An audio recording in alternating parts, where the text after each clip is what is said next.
ડભોઈમાં અખાત્રીજના પાવન પર્વે આજે ખેડૂતોએ પરંપરાગત રીતે ખેતીકામની શરૂઆત કરી છે। શહેર અને તાલુકાના વઢવાણા પંથકમાં ખેડૂતો ખેતરમાં એક જ થયા અને ધરતી માતાની પૂજા અર્ચના કરી। કંકુ, ચોખા, ફૂલ અને અગરબત્તી અર્પણ કરી ખેડૂતોએ સારા વરસાદ અને પાકની સમૃદ્ધિ માટે પ્રાર્થના કરી। અખાત્રીજને ખેતીની શરૂઆત માટે શુભ દિવસ માનવામાં આવે છે, જેના પગલે ખેડૂતોએ નવા વર્ષની ખેતીના શ્રી ગણેશ કર્યા। આ પ્રસંગે માત્ર ધરતી માતા જ નહીં પરંતુ ખેતીમાં ઉપયોગી સાધનો અને ટ્રેક્ટરનું પણ પૂજન કરવામાં આવ્યું। પરંપરાગત ખેડૂતોએ બળદ અને હળની પૂજા કરી પોતાની સંસ્કૃતિને જીવંત રાખી। પૂજન બાદ ખેડૂતોએ ખેતરમાં ટ્રેક્ટર ચલાવી ખેતી કામનો આરંભ કર્યો। સ્થાનિક ખેડૂતોએ આશા વ્યક્ત કરી કે આ વર્ષે મેઘરાજા પ્રસન્ન રહેશે અને કમોસમી વરસાદથી નુકસાન નહીં થાય। આ રીતે ડભોઈ પંથકમાં આસ્થા અને ઉત્સાહ સાથે ખેતીના નવા વર્ષની શરૂઆત કરવામાં આવી છે।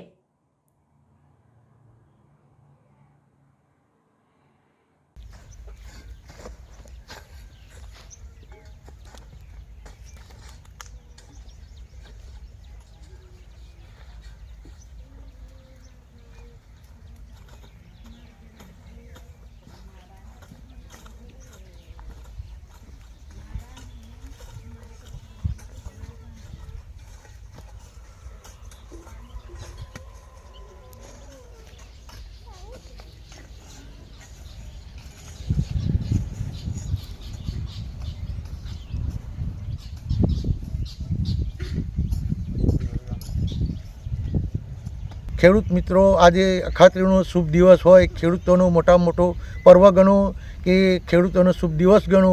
આજથી ખેડૂતો પોતાની ખેતી માટે જોતરાઈ જાય છે અને આગળના ચોમાસાનું સારું એવું ઉપજ મળે એ માટે ખૂબ મહેનત કરી રહ્યા હોય છે। અને આમ જનતા દરેક ખેડૂત મિત્રોને પણ મારી એક નમ્ર વિનંતી છે કે પર્યાવરણ સાથે પર્યાવરણનું પણ વિચારો। દરેક ખેડૂત મિત્રોને મારું જણાવવાનું કે કમસે કમ પોતાના મા બાપથી, પોતાની પત્નીની અને પોતાની એક દીકરીના નામ પર 5 ઝાડ ઉછેરી પર્યાવરણને શુદ્ધ હવા માટે, ગરમીથી બચવા માટે, ગ્લોબલ વોર્મિંગથી બચવા માટે એક શુભ સંદેશ પહોંચે એ આશયથી અમે આજના રોજ આ પ્રસંગ બનાવી રહ્યા છે। તો દરેક ખેડૂત મિત્રોને મને જણાવવાનું કે આ વસ્તુને અનુસરે અને એને અનુકૂળ પ્રમાણે કામ કરે। દરેક ખેડૂત મિત્રો પોતાની ખેતીમાં જોતરાઈ જાય છે તો એની સાથે પર્યાવરણનું પણ ધ્યાન આપે।